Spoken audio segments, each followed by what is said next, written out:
If you were told that the thieves did not make a hole in the bank's wall to reach the vault but instead displayed artistry with full planning, would you believe it? It was January 13th, 2006. The morning at Bank Robbery, located in a quiet neighborhood of Buenos Aires, looked completely normal. People were opening accounts, clerks were reading newspapers, security guards were on duty. But that afternoon a story burst out of the bank's walls that soon became news across the country and the world. Without any rocky music or explosions, some masked people walked in. They said this is a robbery. But the strangest thing was that they did not use violence. They did not hurt anyone. They did not force anyone to cry. They spoke in a soothing tone saying, "Stay calm. Do not worry." And then they did something that perhaps no one had even imagined. The whole performance was so perfect that police, media, and the public were all astonished. That day the entire play inside and outside the bank continued for about 7 hours. The police cordoned off the outside, negotiations took place, and inside the thieves kept people hostage. Yet even by doing this no one's life was harmed. And then when the police finally entered, what they found was astonishing. There were hostages, but the thieves were gone and the vault was empty. Hundreds of thousands of USD vanished so calmly, as if the wind had carried them away. This is the most peculiar thing about the case. No gunshot, no bloody struggle. And yet the world was shaken. People began to call the thieves unique. Some called them geniuses. Some said it was a failure of the system. Years later, when Netflix released the documentary Bank Robbers, The Last Great Heist, those very thieves sat before the cameras and recounted their story. Their plans, their perspective, their calm. They called it a kind of performance, a statement, and public fascination intensified. So now, if you are ready, let us descend into that story where the theft was not just a game of money, but the result of an idea, an art, and a perfectly executed plan. The rest of the story is even more astonishing. So let us begin. The year was Argentina. At that time stood like a country on the edge of a volcano. The economic situation was so bad that people could not withdraw their own hard-earned money from banks. The government had imposed restrictions on banks. People's savings remained only as numbers on a screen. Anger was on every street and in every neighborhood. The middle class was broken. Unemployment was rising and corruption had completely destroyed people's trust. People said the thieves were the government and the banks. In other words, the banking system was no longer a safe place for people, but had become a symbol of injustice. Amid these conditions there was a man. Fernando Araujo was not a famous criminal or a gangster, but an artist. His thinking was different from everyone else. He said he wanted to create something that would be remembered, like a masterpiece. Fernando dreamed of a perfect crime in which no one would be hurt, no blood would be shed, yet the world would be stunned. He wanted his act to become a statement. He believed theft could be committed with intelligence, and perhaps this thinking set him apart from other thieves. He knew how to play with ideas rather than weapons. He designed everything as art, not merely as plans. They say Fernando would sit for hours drawing bank blueprints, the thickness of walls, the depth of water levels. He even sketched the police response time. His mind circled one thought: if the world could take my due from me, then I would show the world what intelligent people could do. He was a perfectionist. Everything had to be precise to the millimeter. There was no room for error in his vision, and that passion slowly led him down the road where an artist would become a criminal, and the crime would become art. Here begins the story that stunned the streets of Buenos Aires and entered history under the name the Bank Robbery heist. Fernando never conceived his idea suddenly.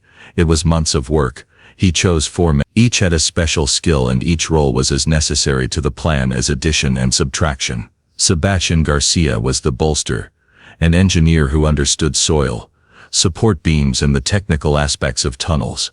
Ruben de la Torre was the driver. Roads, vehicle routes, and escape timings lived in his mind. Alberto Beto de la Torre, whom people simply called Beto, was the team's muscle and logistics. He handled heavy lifting, boats and equipment, and practical work on the ground.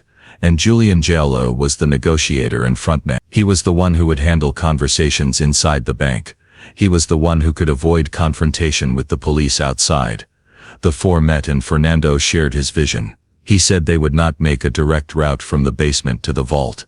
He wanted something different. They chose the remote section of a drain canal outside the bank's premises.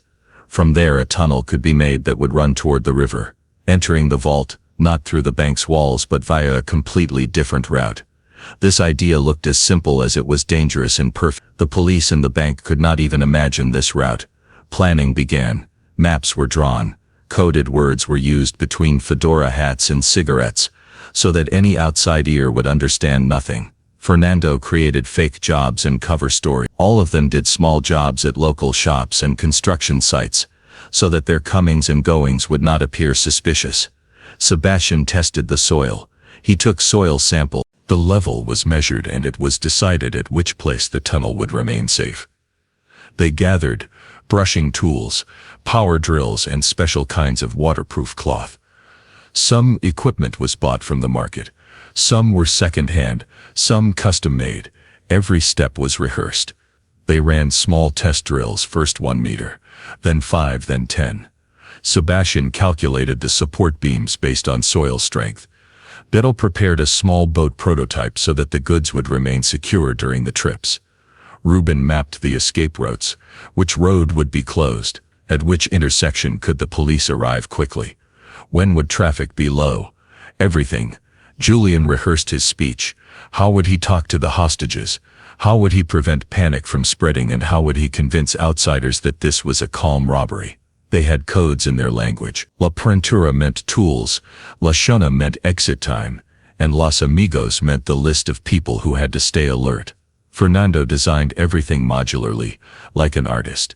If one part failed, the rest of the system had to work. He repeatedly said no violence, no blood, only brilliance. That was his mantra. He believed that if they hurt someone the story would end. But if every process was carried out with extreme subtlety and calm, it would become a performance. A tale people would remember for years.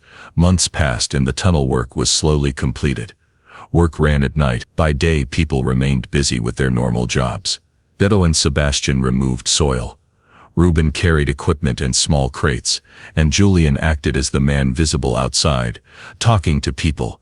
They made small markers inside the tunnel. Spacing, compass directions, and a small backup ladder were also kept so that return would be possible in any emergency. At every step Fernando himself would sit over the blueprints, running his fingers across them and checking for perfection. No vibration, no noise, no loose soil escaped his notice. Timing was also their biggest concern. They studied the police response pattern. How long until the first patrol arrives? When is the negotiation team deployed? How much delay is there in the CCTV? And at what time is traffic in the city the lowest? From stories Ruben found out that at some intersections, police response time dropped to 12:50. Sebastian said that if the tunnel were dug during the third shift, the risk of water table rising would also be less. It was because of these calculations that they set the day for the robbery. Everything had to be synchronized. Inside calmness, outside distraction, and underground silent movement. Finally the tunnel was ready. A narrow passage that ran from an old storm drain near the river to the vault. The team was nervous but also filled with confidence. On Fernando's face was the same cold calm, like a painter who had chosen all his colors before placing his final stroke. They rehearsed one last time. Walkie tests, cue signals, and emergency codes. Julian kept saying, "We will not hurt anyone, we just need to get out," and Fernando smiled softly and said, "This is the real challenge, to achieve everything without violence." The music crescendos, then slows, then the camera imagines entering the tunnel. And so, after months of planning, thousands of calculations and hard work, the team was ready for that morning. The morning that would forever change the calm of Buenos Aires. It was morning. Everything in the San Isidro branch happened just as it does on any ordinary day. Clerks sat at their computers. Customers stood in line watching their numbers. Security guards made their rounds as per the pattern.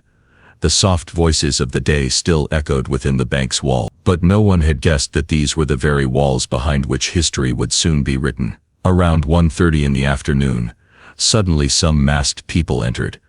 They did not rush in wildly. Their entry was perfectly calm and precise.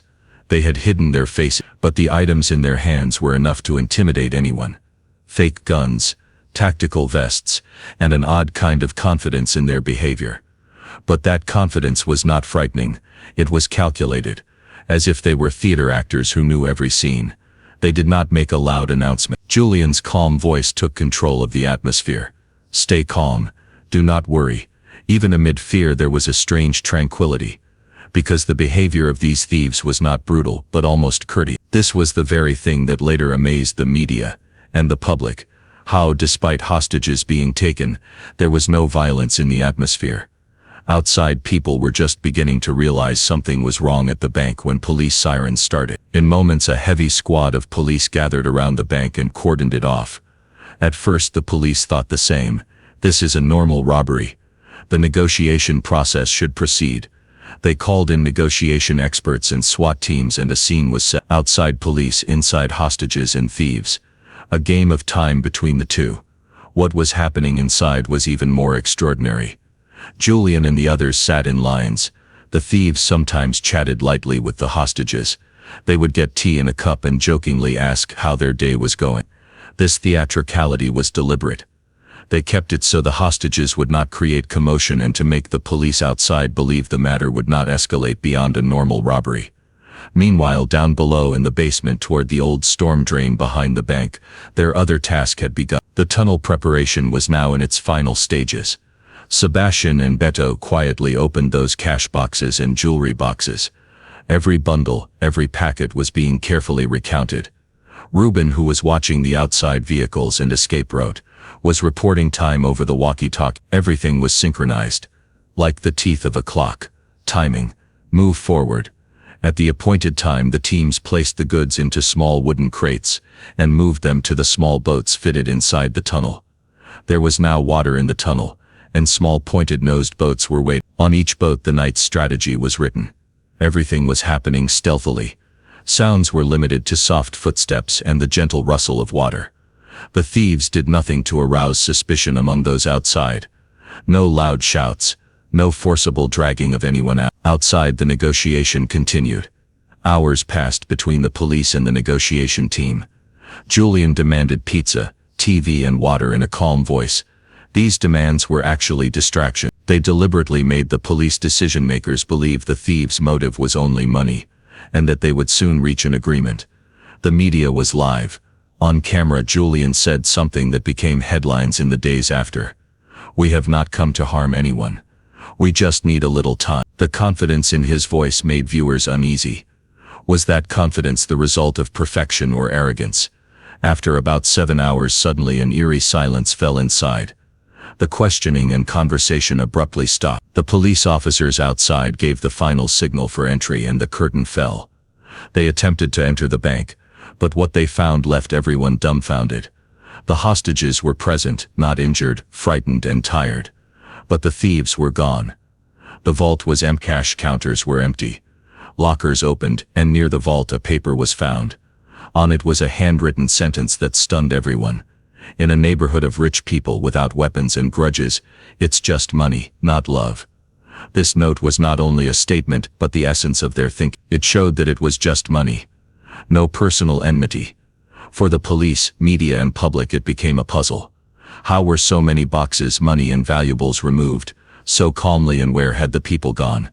The police immediately began an investigation, but at first glance, nothing was found that could be easily traced. The CCTV footage showed odd gaps. The images from inside the vault were full of emptiness and mystery. Outside cameras repeatedly showed only the silhouettes of calm faces that no one could identify. And as the news spread, the city began to buzz. People were astonished, some were admirers. The media began calling it the perfect heist. The top pages of newspapers printed pictures and maps showing how the thieves defeated the bank's security. People on social media were shocked after seeing it, and some even praised it. On one side, people were questioning the incompetence of the police. On the other, a strange kind of fascination spread among the public. It was as if some movie hero had walked away with millions from the bank. The government came under pressure. The opposition immediately called the incident a national shame and started questioning the government. Ministers and officers were constantly trying to answer during press conferences. But every time some new piece of information found its way into the media's hands. Across the country, debates erupted over this incident. Some people refused to stay silent over the police failure. Others admired the planning of the criminals. Meanwhile, Fernando and his team were completely silent in hiding. Their biggest weapon was the bags filled with millions of dollars and the tunnel's final exit that led them to safety. They deliberately made no noise. They didn't flaunt anything on social media. They knew their greatest victory was that neither the police nor the public could find any clue about their whereabouts. The city slowly drowned in the news of that day's event. People were talking about the perfect robbery. Children were hearing this story at school. Youngsters were discussing how something like this could even happen, and some even saw it as an inspiration. Police searched everywhere, but the planning of the tunnel and the robbery was so meticulous that every step had been perfectly hidden. By evening, media frenzy was at its peak. TV anchors kept asking, was this just a robbery or was there a much bigger plan behind it? Newspaper headlines kept changing. Each edition printed something new. Among the people, confusion and shock spread like waves, and along with it, a strange kind of respect began to grow. The crime that no one could solve was now being seen as genius. And there, Fernando and his team sat quietly and safely in a hidden hideout far from the city, with their millions of dollars. They had planned a new beginning for themselves. Their biggest weapon now was that the world still believed they were nowhere. The police efforts, media frenzy and government's embarrassment, all were working in their favor. In the city and across the country, the event had already become history. The perfect robbery was no longer just a headline. It had become a story that people would remember for years. And Fernando and his team, who broke every rule and defied every expectation, were now moving silently and safely toward a new life. After escaping the bank through the tunnel, the eyes of the entire city and country were fixed on Fernando and his team. But as the police began to dig deeper into this perfect robbery, cracks slowly began to appear within the team. The police used every possible technology. Phone calls were tracked, bank records were thoroughly investigated, and anonymous tips from secret informants were carefully weighed before moving forward. Every wire transfer, every unusual expense was closely monitored. No matter how carefully Fernando and his team had planned, it seemed the police were now one step ahead. But the biggest danger was not outside, it was coming from within. In 2008, the girlfriend of one team member gave crucial information to the police. She trusted her lover. But between love and fear, she revealed everything. The police immediately acted. One by one, the team members began getting arrested. With every arrest, the tension within the group increased. Phone lines were cut, meetings became secret, and paranoia slowly tightened its grip on everyone. The team that was once so tightly knit was now breaking apart from within. Each one began to wonder, could the other member also be talking to the police? The media showed the entire development like a film. Every night, TV channels covered it. Anchors gave excited commentary, and experts debated endlessly.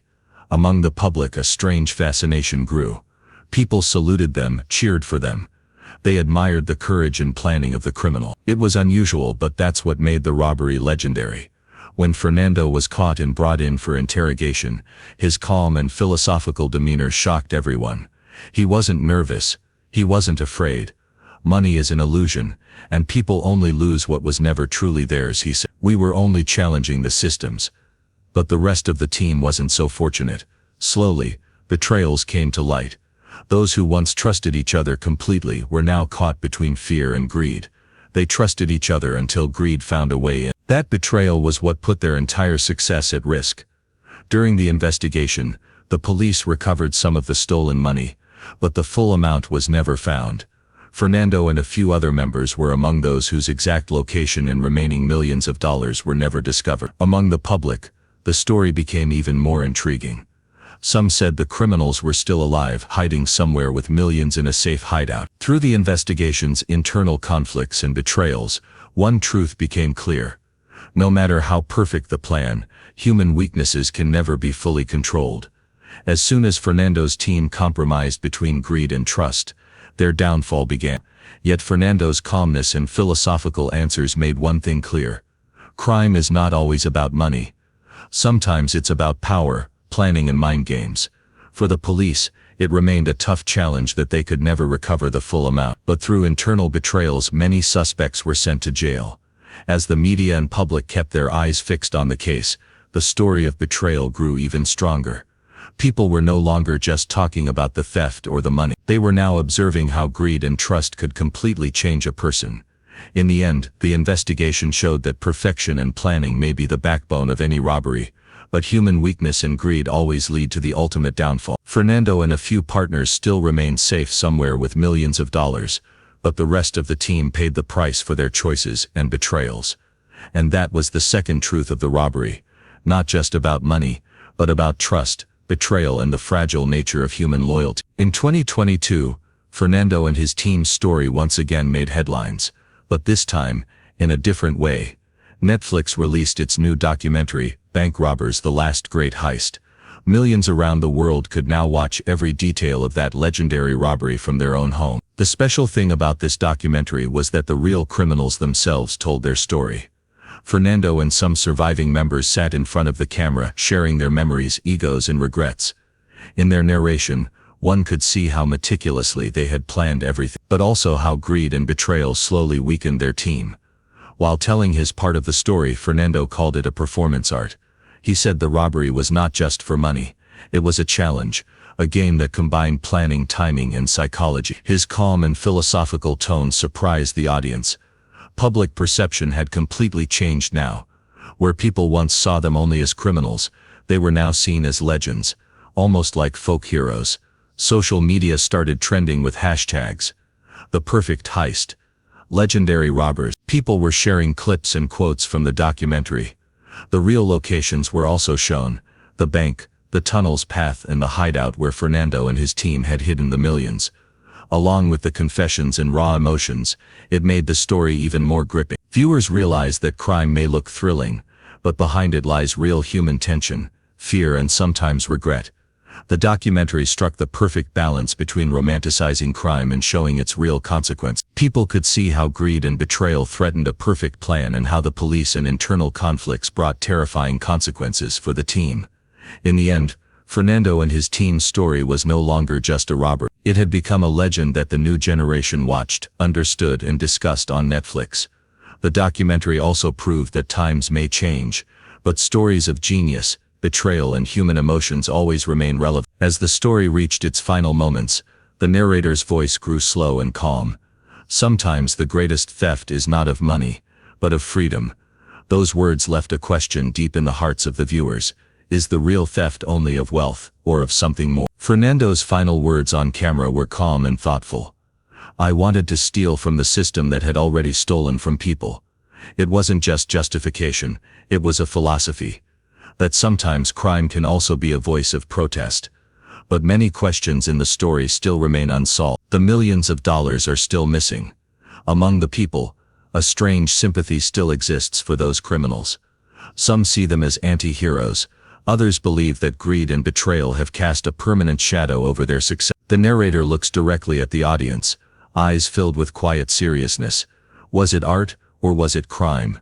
That question becomes the most powerful part of the story, because the answer isn't black and white. Fernando and his team challenged systems, played with emotions and psychology, and lost their humanity in the war between greed, betrayal, and fear. The screen slowly begins to fade. We see the empty space of the bank, the final edge of the tunnel, and the silhouette of Fernando's hidden hideout. In the soundscape, soft piano notes create both suspense and emotion. For such true but cinematic stories, stay tuned to Dawn of Crime. Because every crime has a story. These words remind the viewers that crime doesn't just make headlines. It's also a story of human psychology, planning, emotions, and choices. Every crime carries its own story, and within every story lies a lesson, a fascination, and sometimes a warning.